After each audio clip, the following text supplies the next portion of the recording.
सौराष्ट्रदेशे विशदेति रम्ये ज्योतिर्मयं चन्द्रकलावतंसं भक्तिप्रदानाय कृपावतीर्णं तं सोमनाथं शरणं प्रपद्ये तं सोमनाथं शरणं प्रपद्ये। श्रीशैलशृङ्गे विबुधातिसङ्गे तूलाद्रितुङ्गे विमुदा वसन्तं तमर्जुनं मल्लिकपूर्वमेकं नमामि संसारसमुद्रसेतुम् अवन्तिकायां विहितावतारं मुक्तिप्रदानाय च सज्जनानाम् अकालमृत्यो परिरक्षणार्थं वन्दे महाकालमहासुरेशं वन्दे महाकालमहासुरेशम्। कावेरिका नर्मदयोपवित्रे समागमे सज्जनतारणाय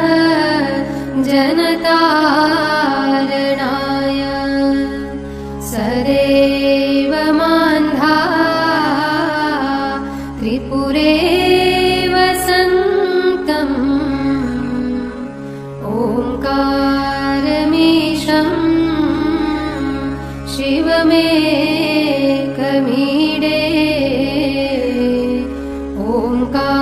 ओंकारमीशं शिवमेकमीडे।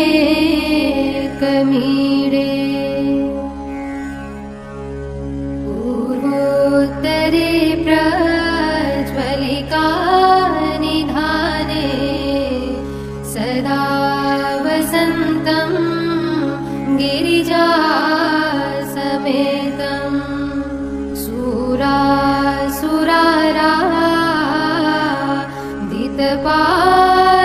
सुरासुराराधितपादपद्मं श्रीवेद्यनाथं तमहं नमामि श्रीवेद्यनाथं तमहं नमामि। यामे सदङ्गे नगरे तिरम्ये विभूषिताङ्गं विविधेष्टभोगे सद्भक्तिमुक्ति प्रदमीशमेकं श्रीनागनाथं शरणं प्रपद्ये महाद्रिपार्श्वे च तटे रमन्तं सम्पूज्यमानं सततं मुनीन्द्रे सुरासुरेर्य क्षमहोर्गाहे केदारमीशं शिवमेकमीडे केदारमीशं शिवमेकमीडे।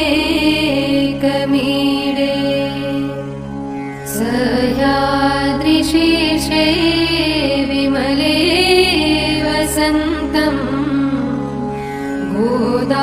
गोदावरीते रपवित्रदेशे यदर्शनात् पान्तकमाशुनाशम् प्रयाति तं त्र्यम्बकमीशमीडे प्रयाति तं त्र्यम्बकमीशमीडे सूताम्रपर्णी जलराशियोगे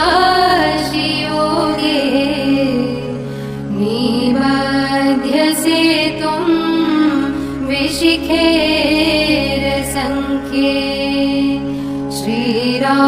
श्रीरामचन्द्रे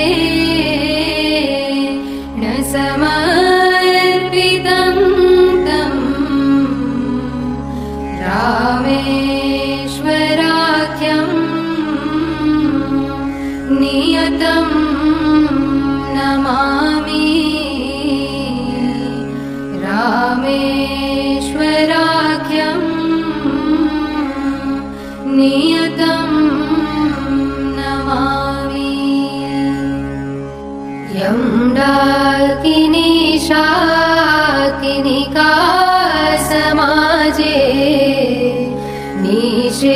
निषेव्यमाणं पिशिताशनैश्च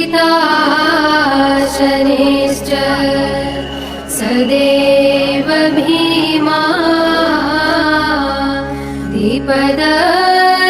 द्विपदप्रसिद्धं तं शङ्करं भक्तहितं नमामि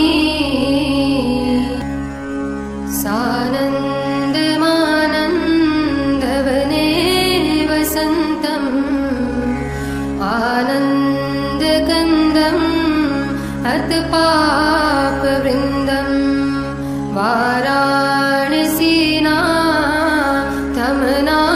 वाराणसीनाथं श्रीविश्वनाथं शरणं प्रपद्ये श्रीविश्वनाथं शरणं प्रपद्ये ईलापुरे रम्यविशालकेऽस्मिन् समुल्लसन्तं च जगद्वरेण्यं वन्दे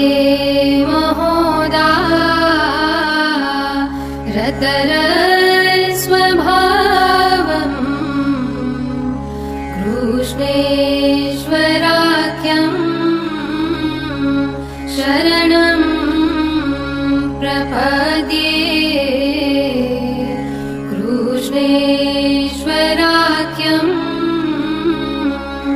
शरणं प्रपद्ये ज्योतिर्मयद्वार